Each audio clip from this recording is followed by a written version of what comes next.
Examination, यानी कि आपने इन्वेस्टिगेशन जो सा होती है, जो डॉक्टर आपसे पूछ रहा है, ये वो होता है, सब कुछ आ जाता है। आगे सबसे पहले हमारे पास आ जाए ventricular septal defect. Ventricular septal defect में यानी कि ये हमारे पास एक जो सा ना होल होता है, यानी एक यानी कि सुराख बन जाता है हार्ट के अंदर, और ये हमारे पास सबसे ज़्यादा कॉमन हार्ट डिफेक्ट है। अक्कर व्हेन जब मस्कुलर वाल septum separate the bottom chamber of the heart, जबकि डज नॉट फॉर्म फुली, यानी कि ये इसमें ये कहता है कि हमारे लेफ्ट और राइट वेंट्रिकल के दरमियान एक जो मस्कुलर वाल यानी सेप्टम होता है, ठीक है ना, वो ठीक तरह से नहीं बनता, जिसकी वजह से ये वेंट्रिकुलर सेप्टम डिफेक्ट होता है, ठीक है। तो hole allow oxygen rich blood को to leak from left ventricular into the right ventricular, यानी कि अगर जब होल इनके उसके अंदर सुराख हो जाएगा तो हमारे जो ऑक्सीजन रिच ब्लड जो कि लेफ्ट वेंट्रिकल में होता है, उससे जब वो पंप करेगा तो ब्लड तो लेफ्ट वेंट्रिकल में तो हम आ जाएगा ना, तो इसकी वजह से जो है लेफ्ट वेंट्रिकल के अंदर, क्योंकि राइट वेंट्रिकुलर के अंदर क्योंकि ब्लड जो है हमारे पास है, लेकिन वो उस ऑक्सीजन के बगैर है, वो उसके साथ मिक्स हो जाएगा, इसी वजह से जो है ना ब्लड जो है लेफ्ट वेंट्रिकल से एओर्टा की तरफ कम जाएगा, फिर इस तरह कॉम्प्लिकेशन पैदा होंगी, ठीक है। In the right ventricle, the oxygen-rich blood mix with the blood that does not have enough oxygenated, यानी कि राइट वेंट्रिकल में ऑक्सीजन ब्लड जो होता है उसके पास इतनी ऑक्सीजन नहीं होती, जो ऑक्सीजन नहीं होती, जो कि जबकि जो लेफ्ट वेंट्रिकल से जाता है ना राइट वेंट्रिकल में, जो कि वेंट्रिकल सेप्टल डिफेक्ट के ज़रिए जाता है, उसमें जो है हमारे पास यानी कि ऑक्सीजन की मिकदार काफ़ी ज़्यादा होती है। मोस्ट कॉमन सिंगल ये अकेली लेकिन most common congenital heart malformations congenital heart defect है, यानी कि accounting for almost 30% of all congenital heart disease, यानी कि तो पूरी जितनी भी कंजेंटल हार्ट डिजीज़ है यानी कि हार्ट के, उसमें से 100% में जो है 30% ये सबसे ज़्यादा कॉमन है, ठीक है। Defect can occur in bottom in both membranous portion of the septums most common and the muscular portion, यानी कि वो कहते हैं कि हमारे पास मेम्ब्रेनियस पोर्शन जो सा हार्ट के ना उसके अंदर ज़्यादा होता है मस्कुलर पोर्शन के जो सा निस्बत है।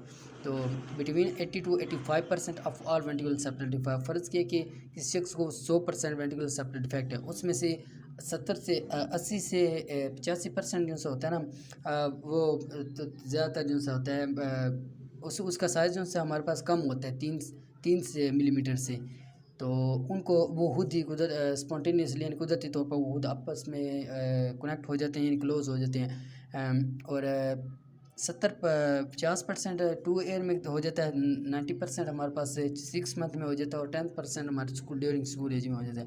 अभी ये ऊपर आपको मैंने बताया था कि मेम्ब्रेनियस पोर्शन में ज़्यादातर होता है ना, तो मस्कुलर में कम होता है। आपके नीचे उसमें थोड़ा ये भी डिस्कस किया हुआ है कि muscular close sooner than membranous, यानी कि मस्कुलर पोर्शन जो होता है वो जल्दी बंद हो जाता है मेम्ब्रेनियस पोर्शन की निस्बत। आगे तो इससे क्या होगा, इनके इफेक्ट ओवरऑल इफेक्ट क्या होगा, ventricular septal defect and lead to heart failure, यानी कि हमारे पास हार्ट फेल हो जाएगा, क्योंकि ब्लड हार्ट को जो है पंप कम कर रहा है, क्योंकि पंप कर रहा है तो वापस भी कम आएगा। हाई ब्लड प्रेशर, यानी कि ब्लड का प्रेशर जो है हार्ट के अंदर तो ज़्यादा हो जाएगा ना, in the high blood pressure in the lungs, यानी कि लंग्स में ब्लड ज़्यादा जाएगा, क्योंकि राइट वेंट्रिकुलर से जाता है पल्मोनरी आर्टरी के ज़रिए लंग जाता है लंग्स के पास, तो वो ब्लड प्रेशर उसका पल्मोनरी हाइपरटेंशन में ज़्यादा हो जाएगा। तो infection of the heart chamber, यानी कि हार्ट के अंदर यानी कि एंडोकार्डियाटिस हो जाएगा, इन्फेक्शन ऑफ द हार्ट हो जाएगा। इरेगुलर हार्ट बीट, यानी कि रिदमिया हो जाएगा, ब्रेडिया ट्रिकिकार्डिया, और डिले ग्रोथ, क्योंकि अब ब्लड जो है बॉडी में कम जाएगा, जिसकी वजह से न्यूट्रिएंट्स कम पहुंचेंगे, जब न्यूट्रिएंट्स कम पहुंचेंगे तो ग्रोथ भी कम हो जाएगी, यानी कि कम होने लगेगी। स्मॉल होल में भी हील ऑन देयर वोन आर काज नो सिम्टम, यानी कि अगर वो कहते हैं कि अगर छोटा यानी कि सुराख है वो खुद बहुत ही क्लोज हो जाएगा, लेकिन उसकी कोई सिम्टम भी नहीं होंगी। लार्जर होल में be required surgery to stitch the hole close to, यानी कि अगर बड़ा कोई सुराख है ना तो उसके लिए हमें स्टिचिंग के ज़रिए करना पड़ेगा, यहाँ पर पैच उसके ऊपर रख देते हैं, ठीक है, उसके ज़रिए रिकवरी कर सकते हैं हम। ये अभी आपको दिखाया गया कि ये लेफ़्ट वेंट्रिकुलर है और ये राइट वेंट्रिकुलर है, तो इन दोनों में जो है कैसे जो है एक मस्कुलर से एक पोर्शन है और दूसरा मेम्ब्रेनियस पोर्शन है, तो ये वेंट्रिकुलर सेप्टल जो वाल है ना वेंट्रिकुल, इसमें इसको दो में तकसीम किया गया, लेकिन ये आपको क्लियरली दिखाया गया है। जब ये उधर लेफ्ट वेंट्रिकुलर में ब्लड जैसे कम होगा, क्यों होगा, क्योंकि वो राइट वेंट्रिकल में आ जाएगा। जब लेफ्ट वेंट्रिकल में कम होगा तो एओर्टा की तरफ ब्लड कम जाएगा। इन्वेस्टिगेशन इनके हम कैसे पता चलवा सकते हैं, इसमें पहले हमारे पास एक्सरे, चेस्ट का एक्सरे लेंगे, ईसीजी होगी, हमारा इलेक्ट्रोकार्डियोग्राफी, और इलेक्ट्रोकार्डियोग्राफी में हम उसका लोकेशन भी देख सकते हैं और साइज़ भी देख सकते हैं, कितने छोटा है, बड़ा है, लोकेशन कहाँ है, ऊपर है, मेम्ब्रेनस है, मस्कुलर में है। और मेन पल्मोनरी आर्टरी डायलेशन में भी सीन, यानी कि पल्मोनरी आर्टरी क्यों ज़्यादा होगी, क्यों डायलेशन होगी, क्योंकि उसमें पल्मोनरी हाइपरटेंशन ज़्यादा है। आर्टियल सेप्टल डिफेक्ट, यानी कि हम अब हमारे एट्रियल के सेप्टल डिफेक्ट है, यानी कि एट्रियम, दोनों एट्रियम उनके दरमियान जो मस्कुलर वाल है ना उसमें आ गया। इसमें भी एक सुराख होता है, सुराख बन जाता है, जिसके ज़रिए से जो सा ब्लड जो सा लेफ़्ट एट्रियम से किस जाता है, लेफ़्ट एट्रियम से जाता है राइट एट्रियम में, ठीक है ना। तो राइट एट्रियम में तो इतना ऑक्सीजन वाला ब्लड नहीं होता, वो उसके साथ मिक्स हो जाता है। जब मिक्स हो जाता है तो फिर हमारा नुकसान पहुँचता है, ठीक है ना। तो दे ऑक्सीजन रिच ब्लड फ्राम, जब राइट एट्रियम में ब्लड आएगा तो क्योंकि अब लेफ्ट वेंट्रिकल में ब्लड कम है, क्योंकि वो राइट एट्रियम में आ गया, तो एओर्टा की तो लेफ्ट वेंट्रिकल में कम जाएगा। जब लेफ्ट वेंट्रिकल में कम जाएगा, एओर्टा की तरफ भी कम जाएगा। Blood from left ventricle should be normally flow, ये ठीक है, ये आप एक दफ़ा पढ़ लेना। माइनर केसेस में बी काज नो सिम्टम और मे रिक्वायर्ड नो ट्रीटमेंट, यानी कि छोटे बहुत केसेस होते हैं, यानी कि छोटा सुराख होगा तो इसके लिए कोई सिम्टम नहीं होगी और उनके लिए कोई सर्जरी की भी ज़रूरत नहीं होगी, ठीक है। ये आप देख सकते हैं, ये लेफ्ट एट्रियम और आर्टियल सेप्टल डिफेक्ट ये आपको दिखाया गया, ठीक है। और ये राइट एट्रियम भी है, एओर्टा भी है वो, ठीक है। आर्टियल सेप्टल डिफेक्ट, लार्ज डिफेक्ट में रिक्वायर्ड सर्जरी, इनके अगर बड़ा कोई डिफेक्ट हो उसके लिए सर्जरी चाहिए, या फिर cardiac catheterisation to repair the hole, यानी कि रिपेयर को होल करने के लिए एक थिएटर के जरिए हम इसको रिपेयर करते हैं। And a large आर्टियल septal defect में भी एसोसिएटेड विद ग्रोथ फेलियर, यानी कि अगर लार्ज होगा ना आर्टियल सेप्टल डिफेक्ट तो फिर इससे ग्रोथ भी कम हो जाएगी बच्चों में और चिल्ड्रन में, ठीक है। Most common in the women than man, ये हमारे पास वूमेन में ज़्यादा होते हैं और मैन की निस्बत, ठीक है। टाइप ऑफ, इनके टाइप इसकी कितनी होती हैं, टाइप इसकी हमारे पास 3 टाइप है। एक हमारे पास ओस्टियम स्कॉन्डियम है, स्कॉन्डियम, इसमें ये हमारे पास 75% होता है। The most common type are यहाँ result from this effect in the region of the fossa ovalis, ठीक है। तो ये हमारे पास एक जगह होती है एट्रियम में, ठीक है ना, जहाँ पर ये हमारे पास सबसे ज़्यादा कॉमन, जहाँ पर ये डिफेक्ट होता है और ये सबसे ज़्यादा कॉमन भी है। इन दिस टाइप में there is no involvement of atrioventricular, क्योंकि ये एट्रियो और वेंट्रिकल वाल से ऊपर है ना, तो इनके ये ऐसे कह रहे हैं कि जो आर्टियल सेप्टम है उसका अपर पोर्शन में होता है ना, उसको ओस्टियम स्कंडियम कहते हैं, स्कॉन्डियम कहते हैं, ठीक है।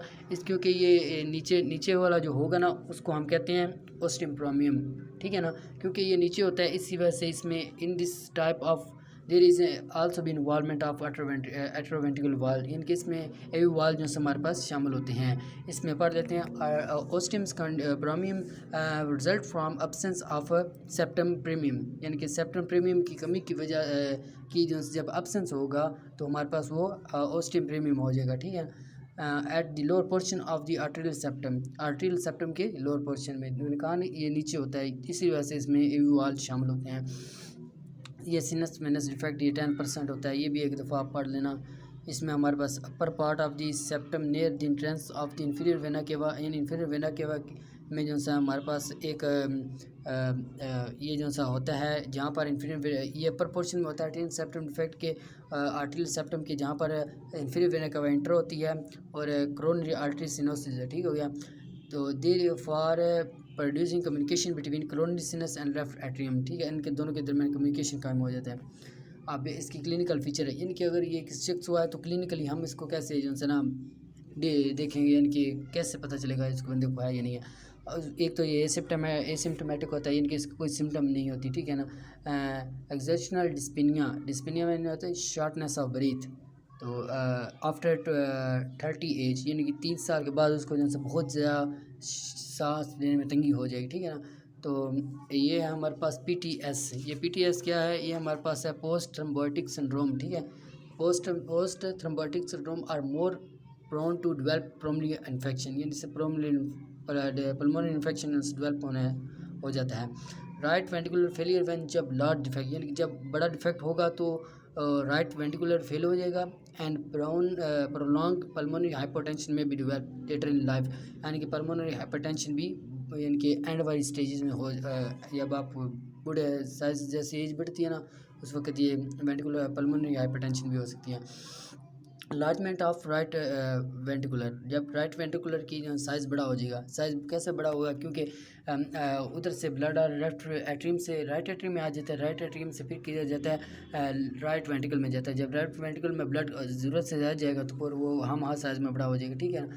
तो लार्जमेंट ऑफ एट्रियम, एट्रियम भी बड़ा हो जाएगा। लार्ज पल्मोनरी आर्टरी, क्योंकि पल्मोनरी आर्टरी भी बड़ी हो जाएगी।